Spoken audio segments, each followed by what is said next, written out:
Ngelanjutin pembahasan kita di Nightmares and Daydreams yang sebelumnya udah kita bahas di episode 1-4.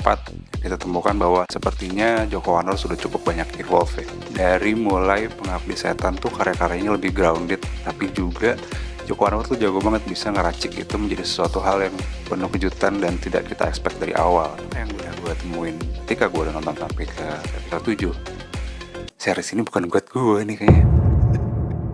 Oke, kembali lagi dengan gue Satria di channel Rushflix, di mana lo bisa membawa pulang sesuatu dari ngebahas film yang paling worth it untuk dibahas. Nah, kita masuk ke elemen di episode 5 dulu nih, di mana main protagonisnya itu adalah Siti Nursanti dan juga Kiki Narendra.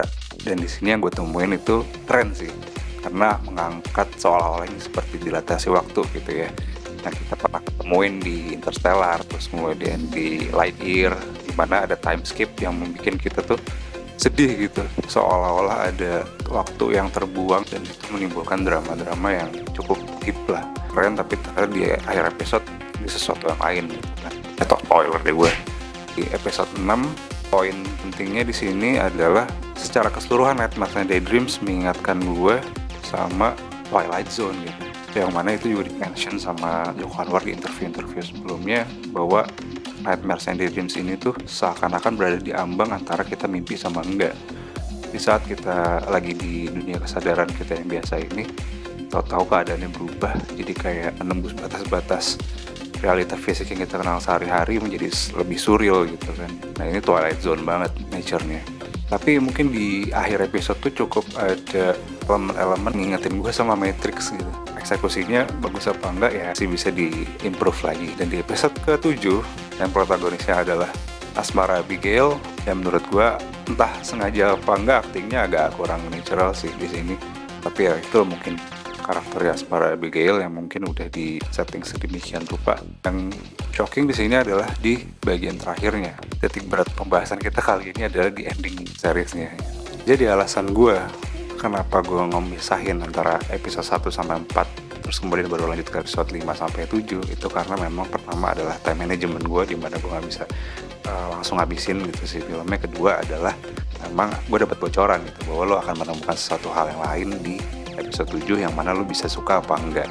Dan gue pengen mengawal si experience nonton series ini dari pertama sampai akhir. Dan yang gue temukan di episode 7 ternyata memang bener gitu kan. Ini adalah something else. Treatment di episode 7 ini ingetin gue sama sci-fi action di era-era 2000-an gitu, yang mana ada superhero ensemble yang kayak series Heroes atau League of Extraordinary People nya Sean Connery gitu. Cuman itu jadul banget, dan itu not my kind of stuff gitu. Jadi sini bukan siapa-siapa juga, dimana gue cuma satu orang di sekian juta orang yang nonton series kan. Apakah bagus atau enggak, ya itu balik lagi ke subjektivitas penonton. Katanya Joko Anwar kan memang di Nightmares and Daydreams ini dia pengen bikin beberapa bonkers gitu. Bonkers tuh kayak semacam spektakel yang memang timbulnya kayak juar untuk menjadi pembahasan gitu di teman-temannya. Apakah bonkers ini bekerja buat gue? Kalau di gue sih agak kurang ya, karena biasanya gini, kalau misalkan yang gue temukan di banyak film, misalkan Matrix gitu, balik aksi-aksi yang shallow, ada something deep gitu di belakangnya, sehingga si Matrix itu walaupun kayak dari segi action dangdut, tapi mengandung hal-hal yang sifatnya deep banget. Dan itu di pembahasan filsafat, Matrix ini menjadi satu pembahasan yang relevan dari zaman ke zaman. Kalau misalnya di Nightmares and Daydreams itu kebalik gitu, kesannya kayak di setiap episode itu seakan-akan menyajikan hal-hal yang sifatnya deep, yang philosophical, tapi ternyata di balik itu ada si paling aksian yang ternyata bersembunyi di balik itu gitu. Kayak kebalik aja sih. Nah, pertanyaannya sebenarnya bonkers itu buat apa? Apakah tujuannya adalah untuk menjawab demand pasar, yang mana sebenarnya kalau misalnya kita track back ke belakang, superhero movies itu udah mengalami penurunan kualitas dan memiliki penurunan demand dari mulai pandemi kan. Dan banyak orang juga menyatakan bahwa superhero movie itu mati ketika udah tahun 2023, yang mana itu semua film superhero itu flop gitu. Apakah ini berkaitan dengan Nightmares and Daydreams ini diciptakan selama 2 tahun? Itu kan dari tahun 2022 ya. Juga gak punya data sih, apakah orang Indonesia itu masih excited sama superhero. Iya, gue balik lagi hanya satu dari jutaan orang di Indonesia yang nonton series ini. Dan gue pribadi kurang excited. Tapi ya mungkin aja ini hanya sebagai bonkers gitu ya. Dimana season 2 nanti masih ada lagi kan. Yang mungkin aja balik lagi ke elemen-elemen di episode 2 sampai 6-nya. Dimana yang tadinya sangat amat drama tiba-tiba jadi kayak film alien gitu. Betul sih.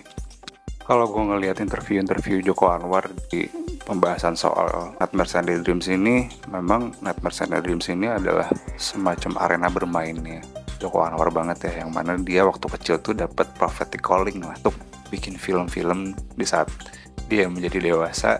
Ada hal yang memang relate banget sama pengalamannya beliau, katanya pernah mengalami alien encounter pas masih kecil dan dia pengen bikin film itu gitu.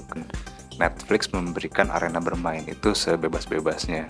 Yang gue lihat kan memang di Nightmares and Dreams ini banyak reference dari film yang dia suka gitu ya, kayak misalkan sih tadi Twilight Zone, terus kemudian film-film kayak X-Files, sci-fi yang sebenarnya menjadi pure passionnya dia. Nah, balik lagi ke episode 7 tadi, apakah itu menjadi hal yang memang menyeimbang antara si realisme dan juga realisme dalam hal ini adalah komersialisme? Apakah itu akan works ke depannya? Kita akan lihat nanti ya. Di sini cuma bisa mendoakan yang terbaik lah untuk industri film di Indonesia. Kasih prophetic calling-nya Joko Anwar ini berbanding lurus dengan capaian secara komersil, dan apakah di sini akan membawa perubahan yang signifikan ke perfilman di Indonesia. Kita doakan aja yang terbaik. Sampai jumpa di konten Rushflix berikutnya. Thank you.